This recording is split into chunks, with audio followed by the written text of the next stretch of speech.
गांव के चाउमीन। गांव में चाउमीन का चलन अभी अच्छे से नहीं आया था, लेकिन सुरेश शहर से चाउमीन बनाना सीखकर गांव में ठेला लगाता है। अरे ये केचुआ है क्या भैया? कैसे खाया जाता है? अरे नहीं, ये चाउमीन है। चाउमीन शहर में खाया जाता है। कितने की दे रहे हो सुरेश? 10 रुपए की प्लेट भरकर। तभी वहां शहर से पढ़ा एक लड़का आता है। जरा एक प्लेट चाउमीन तो देना। सुरेश उसे चाउमीन देता है। उसे चाउमीन खाता देख गांव वाले भी उससे चाउमीन ले लेते हैं और खाने लगते हैं। अरे वाह सुरेश भैया, कमाल की बनाए हो। 2 प्लेट मेरे बच्चों के लिए भी पैक कर दो।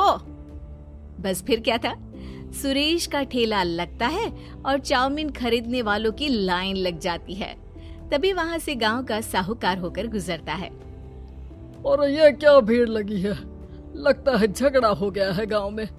चलूं मैं अभी तो मजे ले लूं।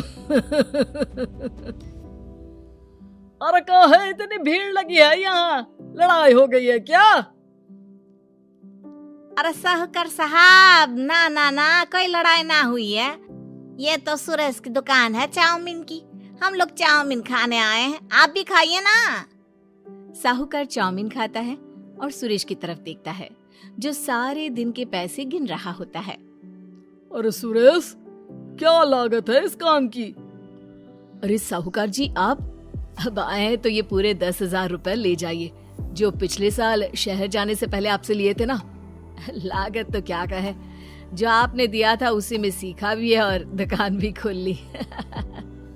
अरे पैसे इतने जल्दी क्या जरूरत थी? कैसे जरूरत नहीं थी साहूकार जी, इतना मोटा ब्याज कहाँ से भरते।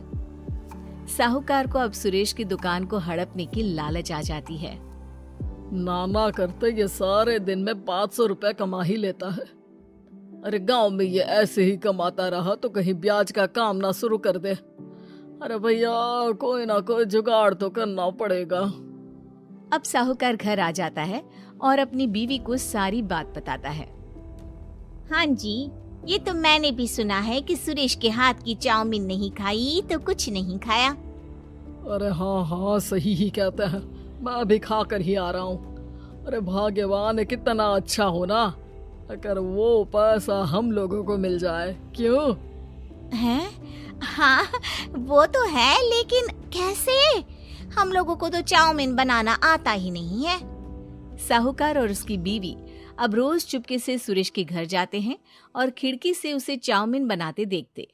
अब क्या था, दोनों को चाउमीन बनाना आ जाता है। फिर एक रोज, और सुरेंद्र, तुझे साहूकारनी ने बुलाया था। बोल रही थी कि बेटे के जन्मदिन में 10 किलो चाउमीन का ऑर्डर देना है। बना दोगे ना? अरे हाँ साहूकार जी, मैं जरूर बना दूंगा। कब देना है घर में 10 किलो चाउमीन? अरे वो तो तू घर आकर बता कर लेना, मैं नहीं बता पाऊंगा। ठीक है, शाम को काम निपटा कर आ जाता हूँ। सुरेश साहूकार के घर जाता है, लेकिन वहाँ मियाँ बीवी मिलकर उसे बंधक बना लेते हैं। अरे मुझे क्यों बांध रखा है? मुझे छोड़ दो। आज से तेरा ठेला मैं लगाऊंगा और बहुत सारे पैसे कमाऊंगा। साहूकार एक आदमी को सुरेश की निगरानी में लगा देता है और वहाँ से चला जाता है। अगले दिन, अरे साहूकार जी, आप कब से चाउमीन बेचने लगे और अपना ये सुरेश कहाँ गया? अरे वो तो शहर गया है, उसका कोई काम निकल आया था। बोल रहा था कि जब तक वो ना आए तब तक मैं ही उसके ठेले का काम कर दूं। पैसे भी तो बहुत उधार ले रखे थे उसने। लगता है कर्जा भरने के डर से भाग गया है। अरे पर वो तो बोल रहा था कि उसने सारा कर्जा उतार दिया है, और वो क्यों भागेगा? इतना तो कमा रहा था। अरे मुझे क्या पता। अरे चाउमीन खाना है तो बोलो, नहीं तो भागो यहाँ से। अरे हाँ, दे दो।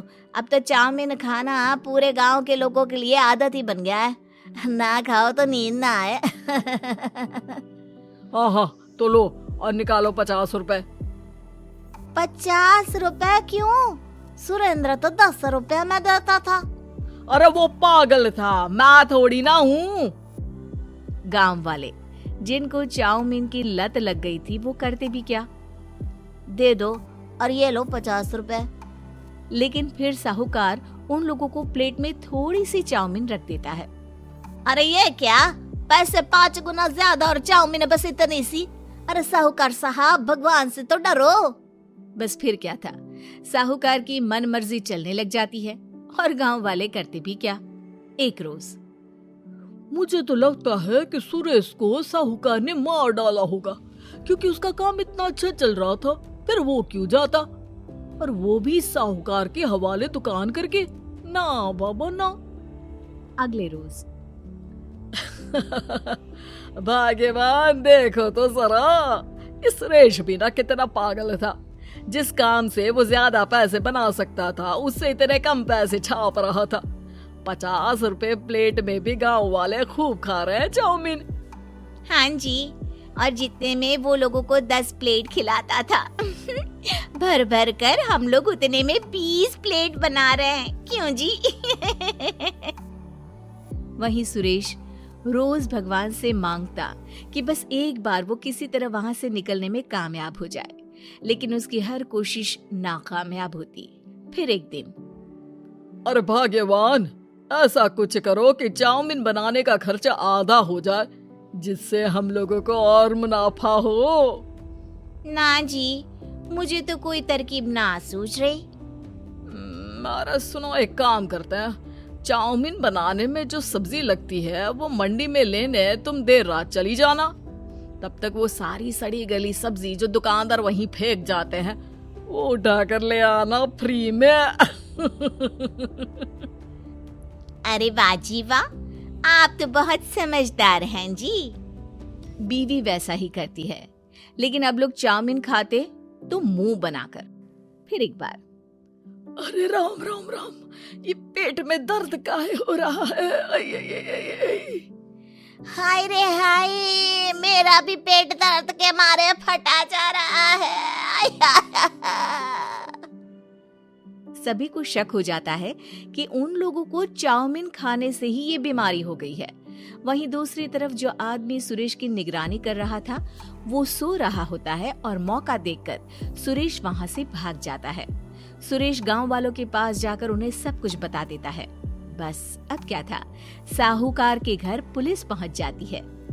चलो, तुमने गांव के लोगों को खराब सब्जी वाली चाउमीन खिलाकर बीमार किया और सुरेश को बंधक बनाया।